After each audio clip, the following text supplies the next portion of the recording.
बड़े प्रेम से, बड़े भाव से भगवान ने सुदामा के चरण में से कांटा निकाल रहे। और सुनो, जब हाथों से नहीं निकल रहा, मेरा कान्हा कितना प्यारा है। सुदामा के चरण में से ना अपने मुंह से, अपने दांतों से भगवान मेरे प्रभु उसके कांटे को निकालते। और सुनो, भगवान श्री कृष्ण सुदामा की तरफ बड़े घूर घूर के देखने लग रहे थे।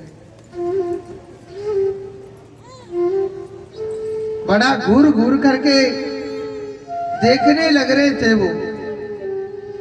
1 मिनट हो गई, 2 मिनट हो गई, सुदामा कहने लगा, लाला भैया आप मेरे माऊ ऐसे कर रहे कहा देख रहे घूर घूर करके। कन्हैया कहने लगा, हे ब्राह्मण, हे सुदामा,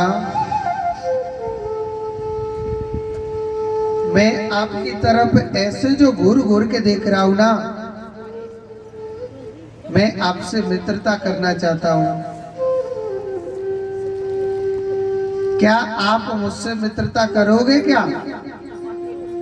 सुदामा को हंसी आ गई। अरे महाराज, कहते हैं कि मित्र तो बराबर का होना चाहिए ना। महाराज, आप एक राजकुमार और मैं एक निर्धन ब्राह्मण। महाराज, मित्रता तो बराबर कैसे होनी चाहिए ना। भगवान श्री कृष्ण कहने लगे कि हे ब्राह्मण, मुझे मेरी बराबर का कोई दिख नहीं रहा, और आज जब तू मुझे मेरी बराबर का दिख रहा है ना, तभी तो मैं तुझसे मित्रता करने के लिए बोल रहा हूं, नहीं तो मैं क्यों बोलता आपसे। उस दिन से कृष्ण सुदामा की ऐसी मित्रता हो गई, बहुत प्यारी। बचपन में मैया जसोदा कह रही, लाला, अरे ओ कन्हैया, काना, लाला, कछु पढ़ाई कर ले, दारी के कोई तेरा ब्याह कर देगो और नहीं कोई तेरे मोड़े हुए नहीं देखेगो। हाँ, तो कन्हैया बतो का कह रो, अरियो जसोदा मैया, कोई मेरो ब्याह करियो चाहे मत करियो, मैं तो गैया चराऊं। और एक बार मित्र सुदामा ने कहा था कि हे मित्र, मैं भी विद्या ग्रहण करने के लिए जाता हूं, आप भी चले करो ना मेरे साथ। तो तुरंत भगवान श्री कृष्ण तैयार हो गए थे। दोनों मित्र विद्या ग्रहण करने के लिए जाते हैं। कहते हैं कि समय बड़ा बलवान होता है, समय की लीला बड़ी प्यारी होती है।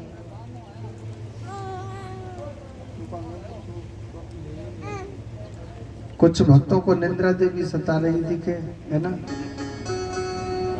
बोलिए वृंदावन बिहारी लाल की। अरे हमारे पंडित जी नहीं नींद आ रही है। श्री राधे। अरे वृंदावन जाऊंगी सखी, वृंदावन जाऊंगी, मेरे उठे बिरह के पीर सखी, वृंदावन जाऊंगी, मेरे उठे बिरह के पीर सखी, वृंदावन जाओगे, वृंदावन जाऊंगी सखी, वृंदावन जाऊंगी, वृंदावन जाओगी सखी, बरसा में जाओगे, मेरे उठे बिरह के पीर सखी, वृंदावन जाओगी, बिरह के पीर सखी, वृंदावन जाओगे।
दीवानी हो गई।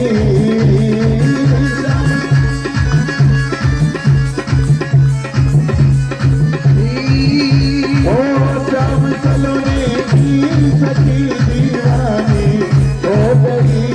हो श्याम सलोने की सखी दीवानी हो गई। मैं कैसे धारू नीर सखी वृंदावन जाऊंगी। मेरे सखी वृंदावन जाओगे। ओ वृंदावन जाऊंगी सखी वृंदावन जाऊंगी। वृंदावन जाओगी सखी वृंदावन जाओगी। तेरे उठे हरि तेरे उठे विरह की पीर सखी वृंदावन जाऊंगी। वृंदावन जाओगे।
वो छोड़ दिया मैंने भोजन पाने श्याम की याद में।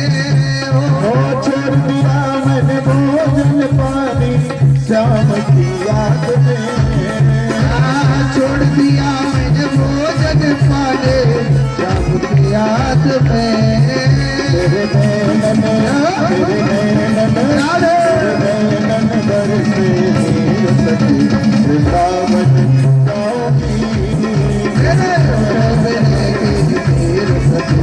वृंदावन जाओगे।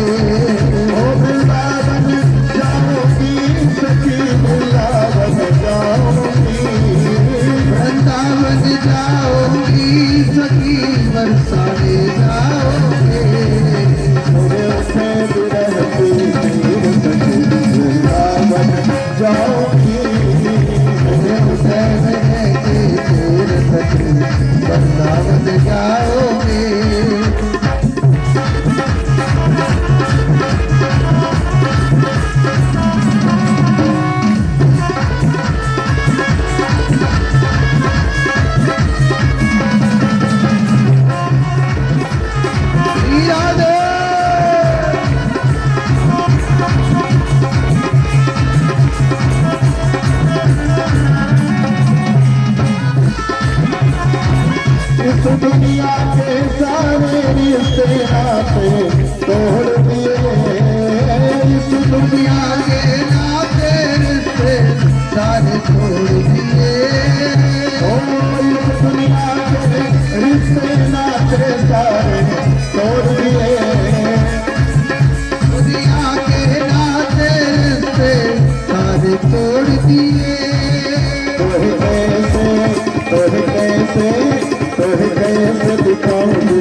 बोलिए गोविंद भगवान की। एक बार जोर से बोलो। बाबा बोलो तुम समझते जोड़ते। राधे राधे। तो आज देखो मेरे प्रभु, एक बार क्या होता है, श्री सुदामा जी महाराज विद्यालय में किसी प्रश्न के उत्तर को भूल गए थे। अब कन्हैया सोचने लगा मेरे मित्र को अकेले को दंड मिलेगा, अच्छा नहीं रहता है ना। तो भगवान श्री कृष्ण अपने गुरुदेव से कहने लगे कि हे गुरुदेव, जब मेरा मित्र प्रश्न के उत्तर को भूल गया तो महाराज समझ लो मैं भी भूल गया। उन दोनों के लिए दंड क्या मिला था, आप जाओ वन से लकड़ी तोड़ करके लाओ। गुरु माता बड़ा प्रेम करते थे। गुरु माता जब बड़ा प्रेम करती थी तो सुदामा और कन्हैया से कहने लगे कि हे कन्हैया, हे सुदामा,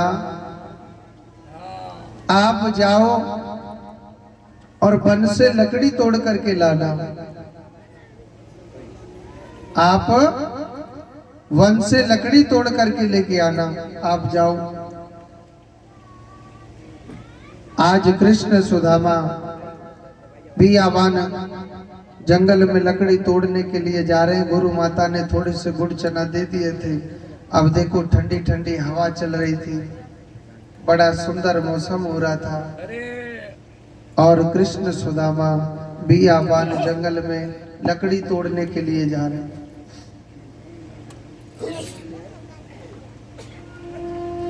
भगवान श्री कृष्ण वृक्ष के ऊपर लकड़ी तोड़ने के लिए चढ़ जाते हैं और मेरा कान्हा सुदामा ही नीचे से लकड़ी भीलने लग रहा था।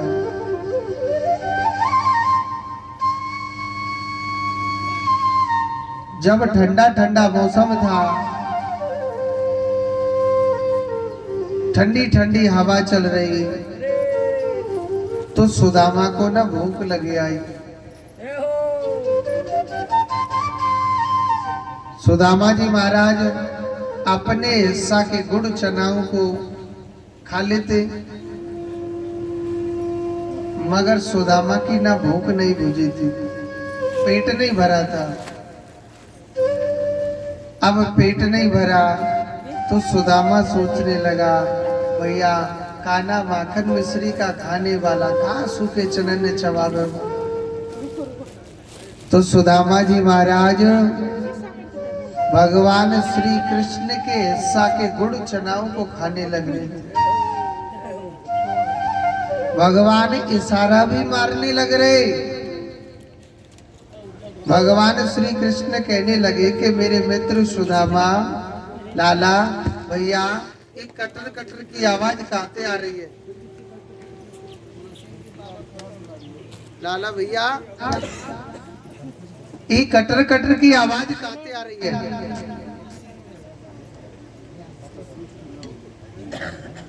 भैया, ये कटर कटर की आवाज कहां आ रही है?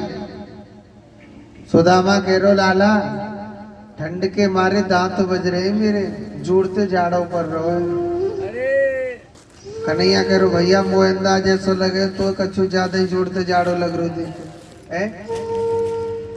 लाला मोह तो अंदाज ऐसा लगे तो एक कछु ज्यादा ही जोड़ते जाड़ो लग रो दी के भैया।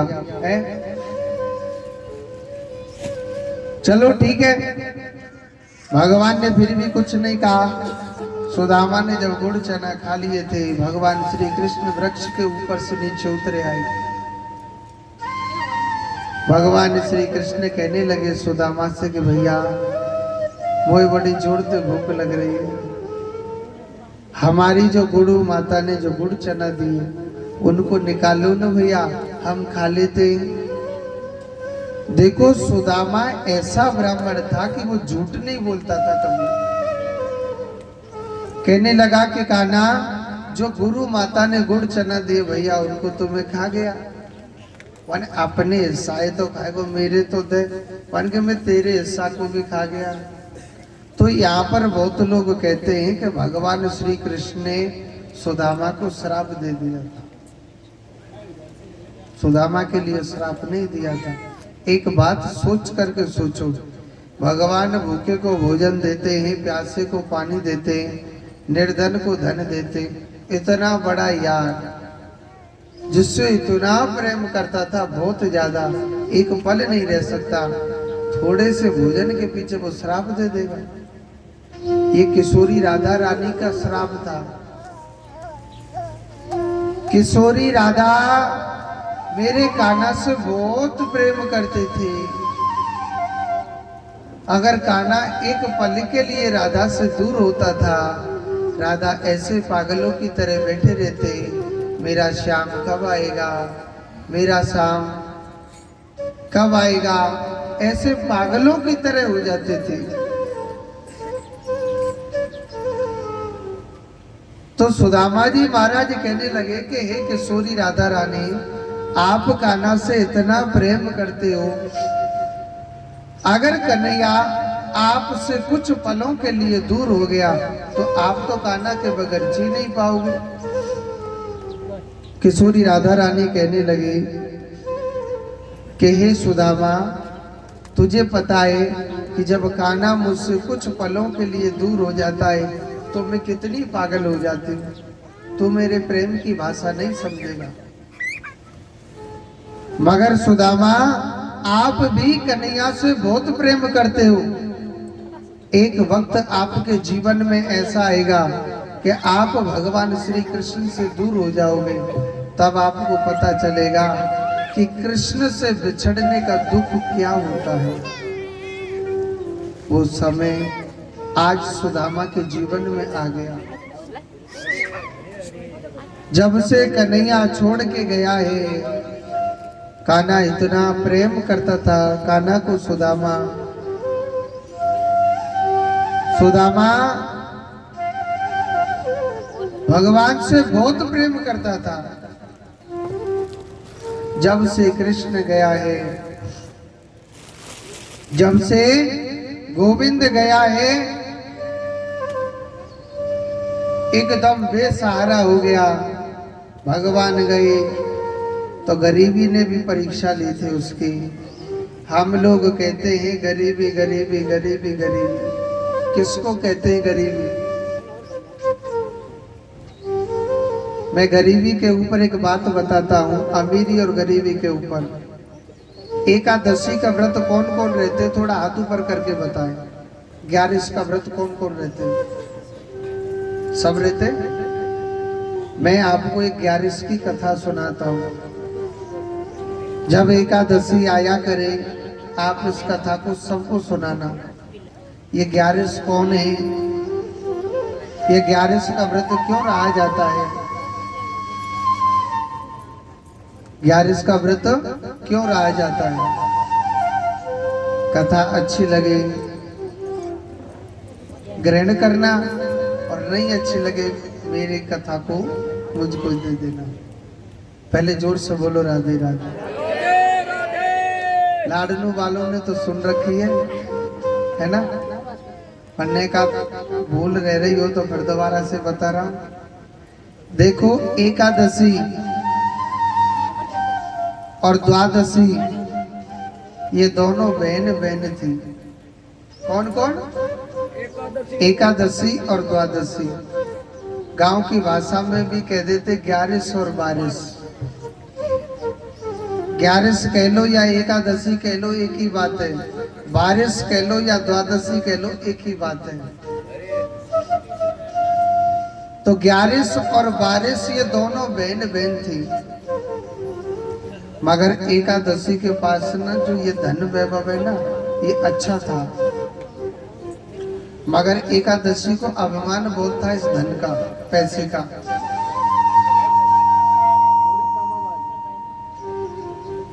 इस धन वैभव का बड़ा अभिमान था एकादशी को। तो एकादशी की बेटियों की शादी थी। अच्छा, द्वादशी के पास ये नहीं था, ये गरीब थी। तो एकादशी की बेटियों की शादी थी, तो एकादशी सबको निमंत्रण बांट रही है कि आप मेरी बेटी की शादी में जरूर आना। सबके लिए बांटने लग रही निमंत्रण। तो एकादशी द्वादशी के पास गई और द्वादशी से कहने लगी कि बहन मेरी बेटियों की शादी है, आप जरूर जरूर आना। द्वादशी कहने लगी बहन आपकी बेटी है वो मेरी बेटी है, मैं जरूर लाऊंगी। तो द्वादशी एकादशी की बेटियों की शादी में गई थी। तो एकादशी कहने लगी द्वादशी से कि हे द्वादशी देख तेरे पास क्या है, खाने के लिए भोजन नसीब नहीं है। मेरे पास कितना धन वैभव है, मेरे पास कितना बड़ा बंगला है, मेरे पास कितने बड़े बड़े देवता लोग आते हैं, मेरे पास कोई कमी नहीं है, मगर तू तो भिखारी ने, तू तो भिखारी ने। द्वादशी कहने लगे बहन कोई बात नहीं, सब भगवान की इच्छा है, भगवान की इच्छा के बगैर कोई कार्य थोड़ी हो सकता है। ठीक है बहन कोई बात नहीं। द्वादशी एकादशी के घर पे काम करने लग रही थी। एक बहन बहन का हाथ बटाती है, काम में नहीं बटाती, सब काम करवाने लग रही थी, सब काम करने लग रही द्वादशी। तो एकादशी के बच्चे को भूख लगे थे, एकादशी के बच्चे को भूख लग रही, तो द्वादशी के बच्चे को भूख लगी थी। तो द्वादशी का बच्चा कहने लगा मैया अरे ओ मैया मैया मेरे लिए खाने के लिए कुछ भोजन दे दो ना। तो द्वादशी अपनी बहन एकादशी से कहने लगी बहन मेरे बेटे को भूख लग रही है, कुछ खाने के लिए दे दो ना। एकादशी कहने लगी, उसने उल्टा जवाब दिया था, तेरा बेटा मर कहीं नहीं रहा, चुपचाप मेरे घर का काम कर, नहीं तो अपने घर जा सकती है। अब आप जाने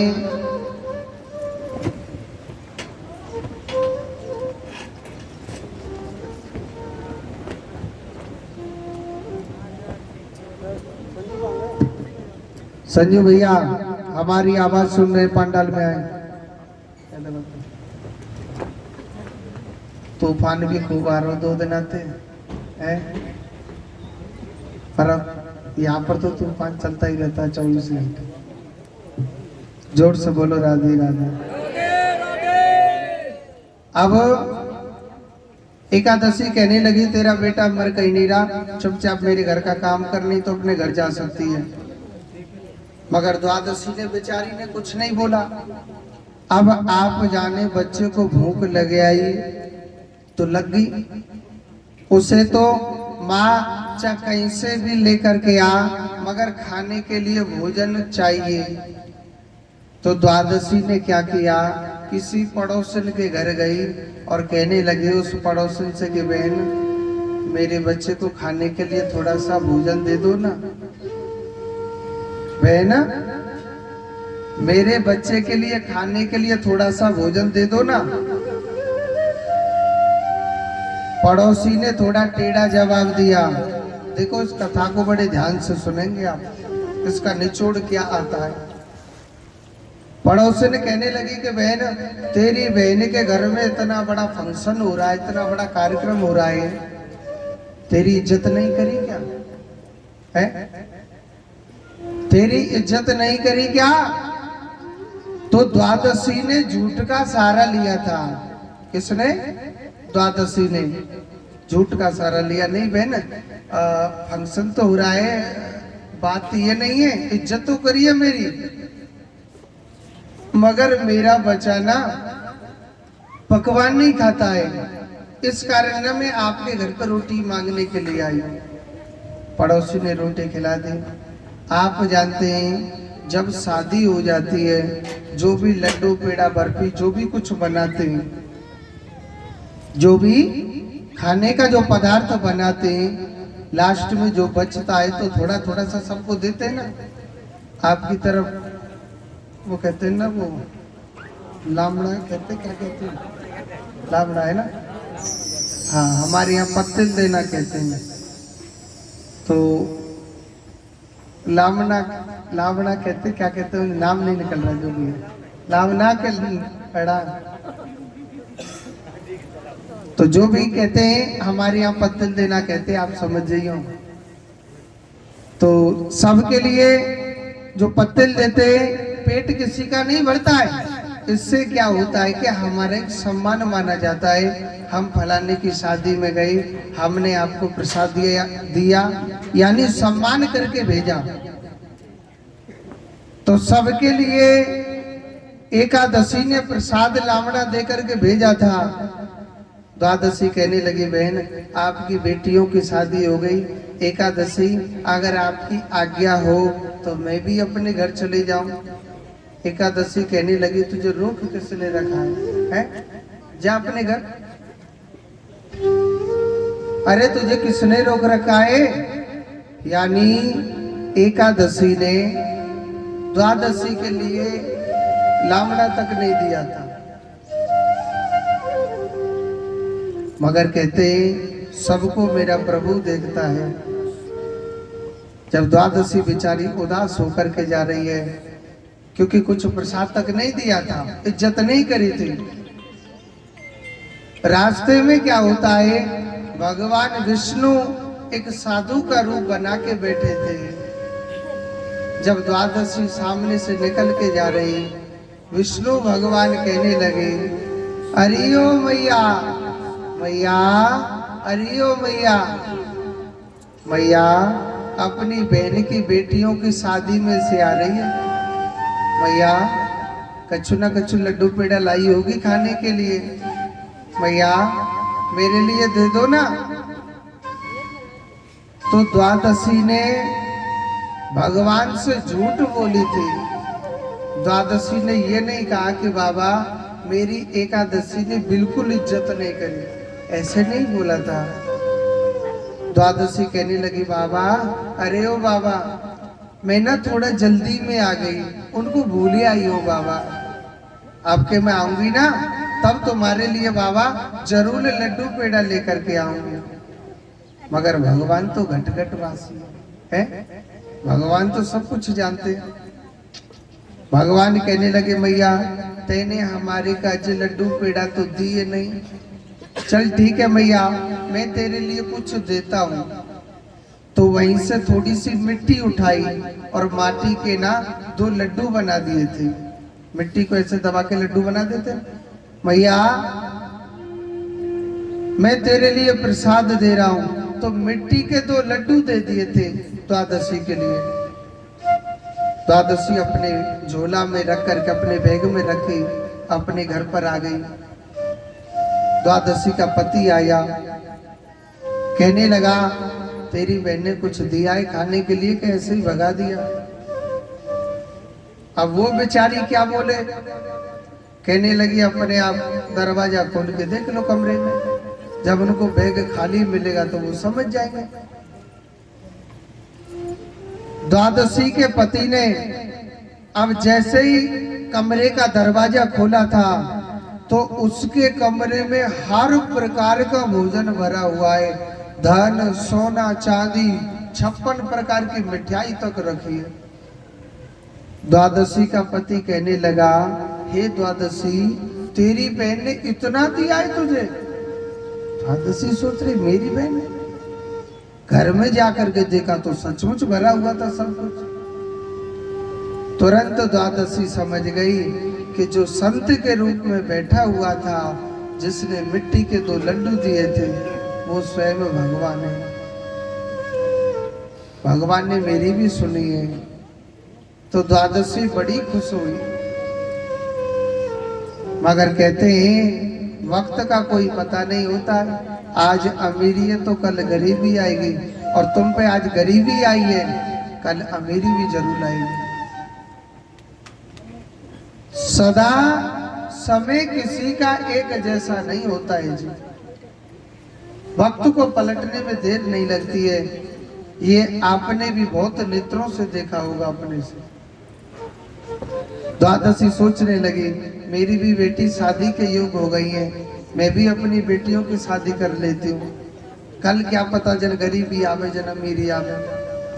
द्वादशी ने अपनी बेटियों की शादी कर रही है, निमंत्रण देने गई थी द्वादशी एकादशी के घर, बहन मेरी बेटियों की शादी आपको आना है। एकादशी कहने लगी हाँ ठीक है जाइए, टाइम हुआ तो आ जाएगा, क्योंकि उसे इसका अभिमान था। द्वादशी की बेटी की जब शादी हो रही है तो एकादशी नहीं गई थी। एकादशी ने अपने बच्चों को भेजा और क्या कह के भेजा था, बेटा आप अपनी मौसी के घर पर खूब भोजन करना और खूब फैलाना ताकि उसके घर में खत्म हो जाए सब कुछ। मगर कहते ना सबका भगवान होता है, मेरा मुरली वाला ना वो सबको देखता है मेरा कृष्ण। द्वादशी ने क्या किया, सोने की थाली में, सोने के कटोरा में, सोने के लोटा में एकादशी के बच्चों के लिए भोजन परोसा था। उन बच्चों ने खूब भोजन किया और खूब फैलाया भी था। जितना खाया और फैलाया था मेरे कान्हा ने उनके घर में 4 गुना बढ़ाया था। और वो सोने के बर्तन भर भर के द्वादशी कहने लगी बेटा आप अपने घर ले जाओ इन बर्तनों को, प्रसाद के भर भर के भेज दिए। एकादशी देखने लगी कि मेरे बच्चे, सोने का लोटा है, सोने का कटोरा है, सोने की थाली है, ये इतना धन वैभव कहां से आ गया द्वादशी के पास। सुनो, एकादशी पर रहा नहीं गया, तुरंत दौड़ी दौड़ी और द्वादशी के पास गई एकादशी और कहने लगी कि बहन तेरे पास इतना धन वैभव कहां से आ गया, तेरे पास इतना धन वैभव कहां से आ गया, कल परसों के दिन तो तेरे पास खाने के लिए अन्न नहीं था। द्वादशी झूठ नहीं बोलती थी। द्वादशी कहने लगे बहन रास्ते में मुझे ना भगवान मिले थे, साधु के रूप में बैठ गए और आज जो मुझ पर कृपा है